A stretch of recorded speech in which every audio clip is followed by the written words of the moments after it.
What's going on, guys? Welcome back to the channel. So I got to see Eternals yesterday. Keep an eye out for my review on the channel. Can't wait to talk about it. But short story, I love this movie. It may be the best MCU film ever made, and I really mean that because of how deep and layered this story is. And there's actual consequences for the story. There's stakes. Characters die. It's a badass film by Chloe Zhao. I absolutely loved it and can't wait to see it again.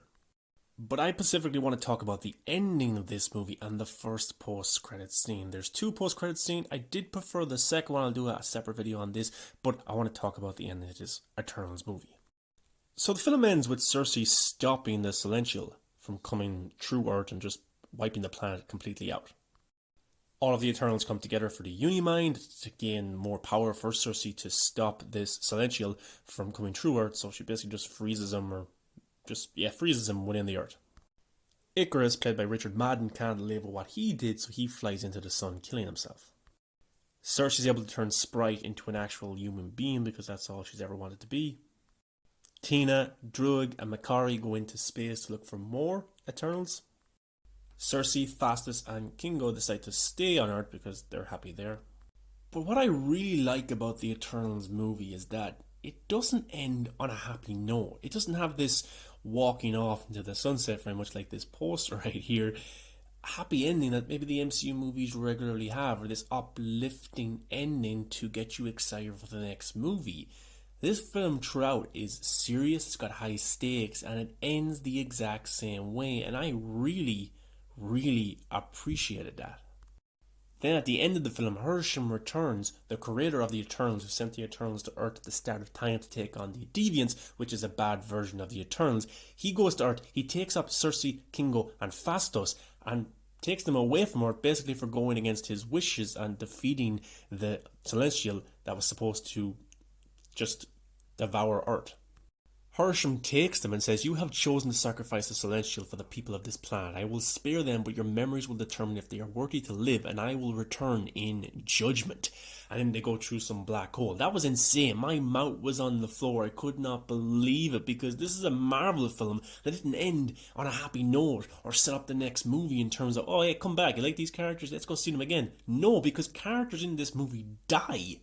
They die, and I don't see them coming back, and the post-credits scenes set up sequels, of course, spin-offs, but this film had weight to it, it had stakes to it, and I was like, what? I'm literally scared right now. This is bigger than Thanos, than Ultron, than anything that we've ever seen, because Hersham basically could just kill Earth in a snap of a finger, pun intended, in terms of the MCU as a whole, with Tony Stark and Thanos and the big snap and half of the population being wiped out. But those storylines, those big massive stories like Avengers, Infinity War, and Endgame, to be honest, are irrelevant to the story being told in Eternals by Chloe Zhao.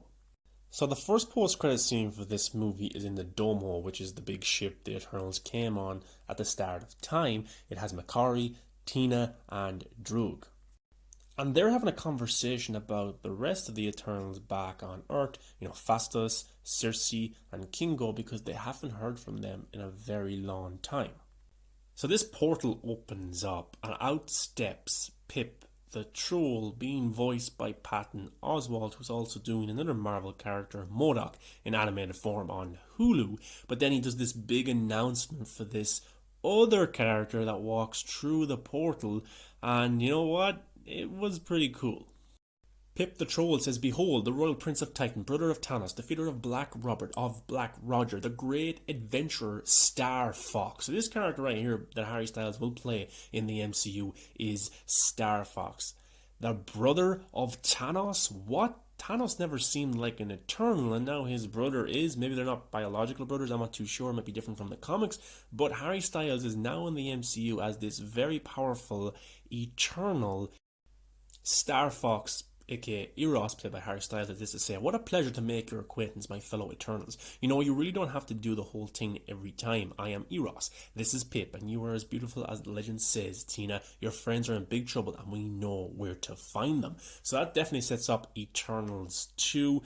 Harry Styles' Eros, aka Star Fox, will team up with the rest of the Eternals to find, Kingo, to find Cersei and Phastos.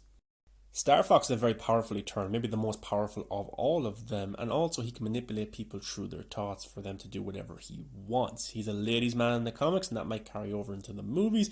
He kind of had a quick relationship with Tina in the post-credit scene, so maybe that's setting up something for the future. Also, his sidekick is Pip the Troll, who in the comics was actually the sidekick to Adam Warlock, who we will see in Guardians of the Galaxy 3, played by Will Porter.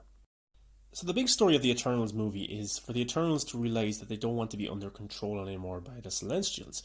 So Harry Styles' Star Fox could be another Eternals from a different universe that has also come out of the control of a Celestial, because we knew in the movie that Cersei got to find out that there is multiple Eternals all across the galaxy. So I wonder, with him having the Celestial Beacon, Harry Styles' character, Star Fox, knows of other Eternals, and we will probably meet them in future movies.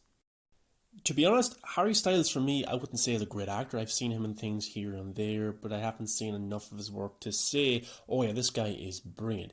But the post-credit scene was good. I think Pip the Troll, the CGI there, was not good at all, but Harry Styles definitely had a screen presence to him. The costume was a little bit out there as well. I think it needs some work, but look, it's only a quick look. I think this scene was only shot in January of this year, so it was kind of put together at the last moment. Probably why that Barry Keoghan wasn't in it. Druig, who probably at the time was doing the Batman movie, and I've heard some things there that he could be the Joker, and I was told that personally by someone within that camp, which I'll do a separate video on. But anyway, never mind that right now. So Harry Styles, I think, will be fine for the MCU. I think he will do well. I think under the right director, and that is Chloe Zhao, he can shine. So hopefully he returns with Chloe Zhao and not some other director that can mess him up. But I thought this post-credit scene was just fine. I did prefer the second one, which did get me hyped, and I'll do a separate video on that, so keep an eye out for that on the channel. That was an awesome scene.